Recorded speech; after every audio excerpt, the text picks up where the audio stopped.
You know what's wild? There's a Subaru owner out there right now with over 500,000 miles on their odometer, and they're probably not even worried about it. Meanwhile, someone else just watched their 2013 Outback's engine turn into an oil-burning money pit at 80,000 miles. Same brand. Completely different universes of reliability. Today, we're breaking down the 5 Subaru models that are basically indestructible, and the 2 you should run away from like they're on fire. And trust me, after researching this, the gap between the best and worst is absolutely insane. Let's start with the legend, the absolute tank of the Subaru lineup. The first generation through third generation Subaru Outback, spanning from 1995 to 2009. This is where the whole Subaru reliability reputation was built. And it's not just marketing hype. When IC Cars did their massive reliability study, they gave the Outback an 8.8 out of 10. That's not just good for a Subaru. That ranked it #1 among all off-road crossover SUVs. Period. We're talking about a car that dominated an entire category. Here's the thing about these early Outbacks. They're not fancy, they're not fast, but they have this mechanical simplicity that just works. The 3.0R model with the 5-speed automatic transmission is practically unkillable.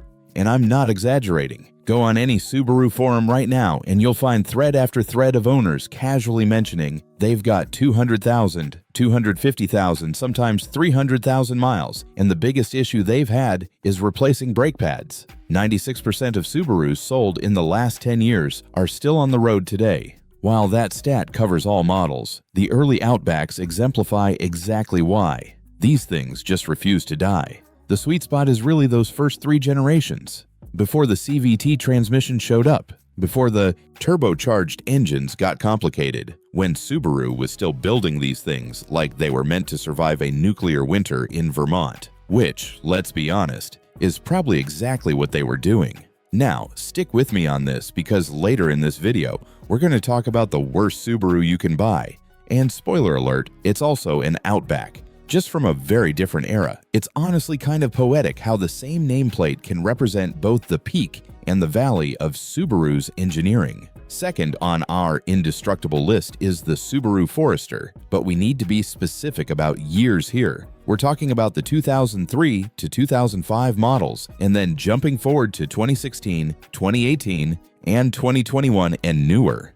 J.D. Power gave the Forester an 84 out of 100 for reliability. That's the highest score of any Subaru SUV. And if you know anything about J.D. Power, you know they're not exactly handing out participation trophies. These scores come from real owners reporting real problems, or in this case, the lack of problems. The Forester has this reputation for being the boring, sensible choice. And you know what? That's exactly why it's so reliable. Subaru didn't try to reinvent the wheel with the Forester. They took a proven platform, gave it more ground clearance, made it practical, and called it a day. No fancy turbochargers in most trims. No complicated all-wheel drive systems that break when you look at them wrong. Just a solid, dependable, compact SUV that does exactly what it's supposed to do. Those mid-2000s models, before Subaru's head gasket issues got really out of control, are fantastic.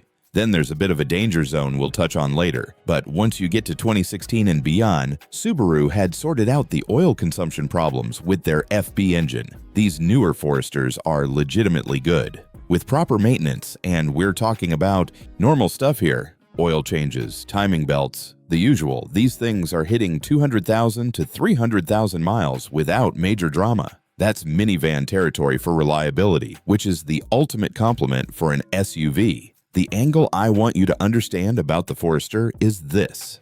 It's not exciting. It's not going to win any drag races. Your friends aren't going to be impressed when you pull up. But in 10 years, when their BMW is on its 3rd turbocharger and your Forester is still starting every single morning without complaint, you'll understand why boring is beautiful. Number 3 is the newcomer that's already proving it belongs in this conversation. The Subaru Crosstrek. Specifically 2017 and newer. Now, the Crosstrek hasn't been around long enough to have those half-million-mile war stories like the Impreza, but the data we do have is really impressive. RepairPal gives it a 4.5 out of 5 for reliability, and that score isn't based on speculation or theoretical engineering. It's based on actual repair costs, frequency of issues, and severity when things do go wrong.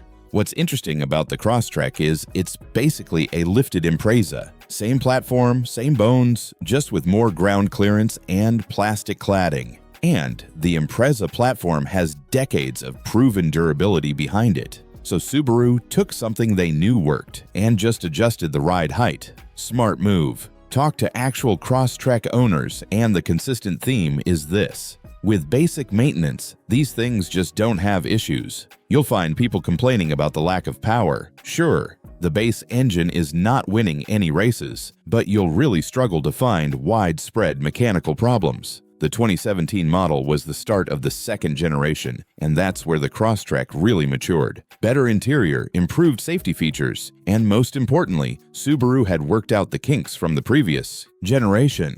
Then the 2021 brought another refresh that addressed the few complaints people had.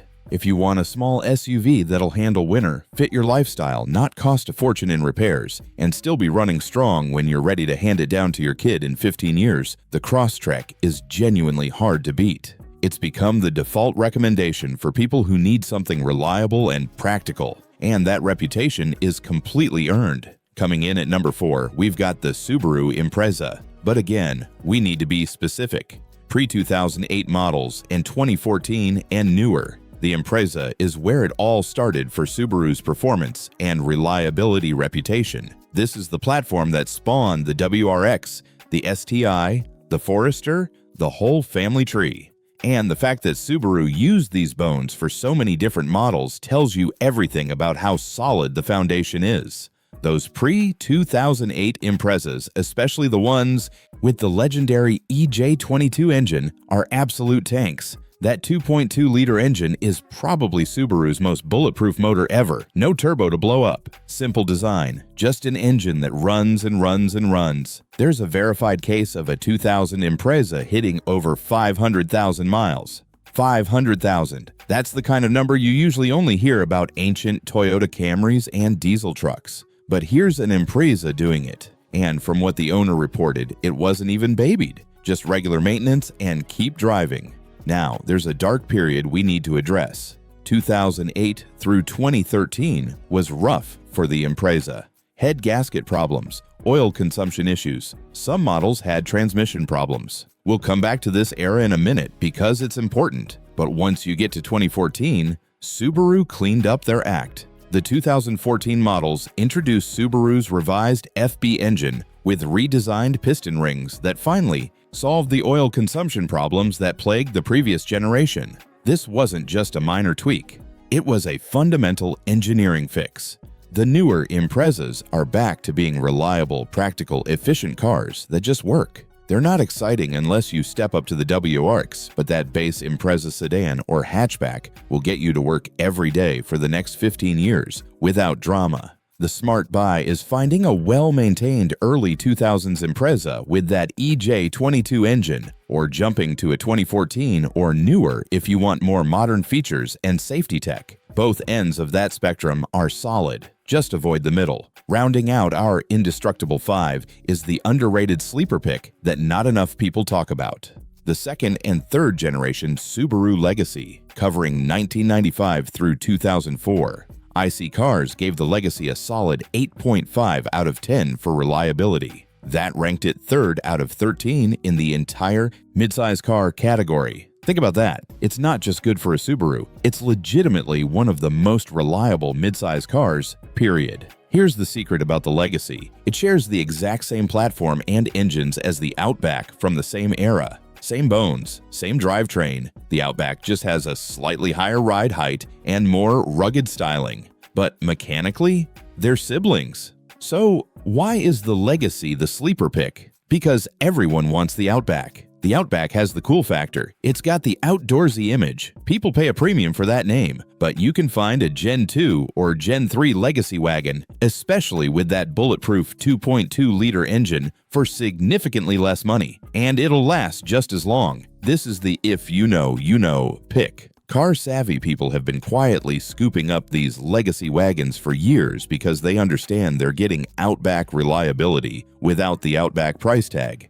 It's like finding a designer jacket at a thrift store because it's missing the logo. Maintenance is straightforward. Parts are cheap because Subaru made millions of these. And if you treat it right, you're looking at the same 200,000 plus mile lifespan as its more famous sibling. The Legacy doesn't get the love it deserves, but that's actually perfect if you're a buyer. Less demand means better prices. And when you're still driving it in 2035 while everyone else is on their third car payment, you'll appreciate the value. Quick note on ownership costs. One reason these older Subarus stay reliable is that parts are abundant and cheap.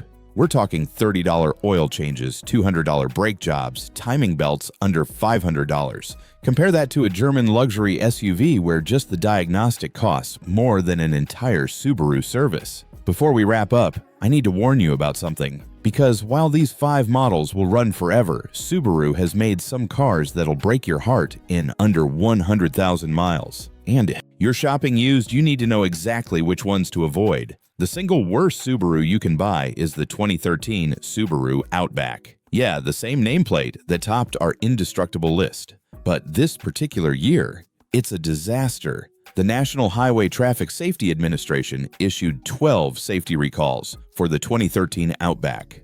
12. That's not normal. That's not a couple of minor issues. That's a car that was fundamentally flawed from the factory. The problems are everywhere. Oil leaks, faulty airbags, transmission issues, and here's the kicker. These problems show up at relatively low mileage. We're not talking about cars that failed at 200,000 miles after a hard life. We're talking about problems appearing at 60, 70, 80,000 miles. The oil consumption issue was so bad, it triggered a class action lawsuit. Owners were adding a quart of oil every 1,000 miles. Dealerships were telling people it was normal. It wasn't normal. It was a design flaw, and Subaru eventually had to admit it. What makes the 2013 specifically terrible is that it represents this perfect storm of Subaru's worst decisions all colliding in one model year. They were in the early days of their CVT transmission, which hadn't been refined yet. The engine had the oil consumption problem in full force. Quality control seemed to just disappear. The cruel irony is that someone might see Outback on our best list, go shopping, find a 2013 because it's cheap,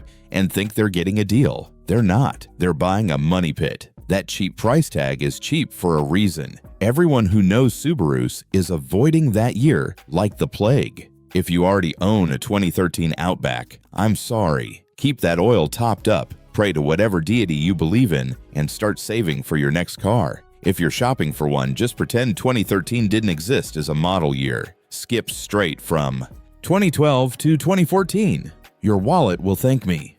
The NHTSA received 283 complaints about the 2019 Ascent in its first year. That's a staggering number for a brand new model. Transmission issues were rampant. Faulty fuel pumps, slipping drive chains, battery drainage, windshields cracking for no apparent reason, and perhaps most concerning, multiple reports of blue smoke coming from the exhaust that dealerships couldn't even diagnose. This is what happens when a car company rushes a new model to market. Subaru saw the success of the Honda Pilot, the Toyota Highlander, all these 3-row SUVs printing money. They wanted in on that action. But they didn't take enough time to properly develop and test the Ascent. First model years are always a risk. Car enthusiasts know this. Never buy the first year of a completely new model. Let other people be the beta testers. The 2019 Ascent is the perfect example of why that wisdom exists. Now, to Subaru's credit, they did fix most of these issues in later model years. The 2023 and newer Ascents are actually pretty solid. They worked out the kinks.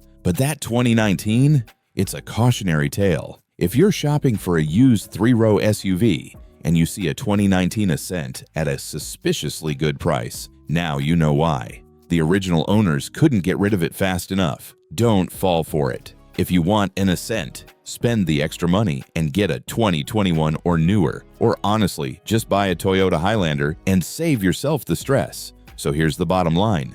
Subaru's reputation for building indestructible cars is real, but it's not universal across every model and every year. Those first 3 generations of Outback, the right years of Forester, the Crosstrek from 2017 on, the Impreza from the right eras, and that underrated Legacy. Those are legitimately some of the most reliable vehicles you can buy. But the 2013 Outback and the 2019 Ascent prove that even good companies can stumble. And when Subaru stumbles, they stumble hard. The key takeaway is this: do your homework on the specific year. Don't just assume that because it says Subaru on the badge, it's automatically reliable. Year matters. Engine matters. Transmission matters. If you're shopping for a used Subaru, target those golden eras. Except that you might be driving something that looks a little dated, but you'll be driving it for the next 15 years while your neighbor is on their third newer car. And if someone tries to sell you a 2013 Outback or a 2019 Ascent, just smile, say no thanks, and walk away. Life's too short to deal with a car that's going to break your heart and your bank account. Stick with the indestructible ones. And you'll understand why Subaru owners become Subaru fanatics. Because when they're good, they're really, really good.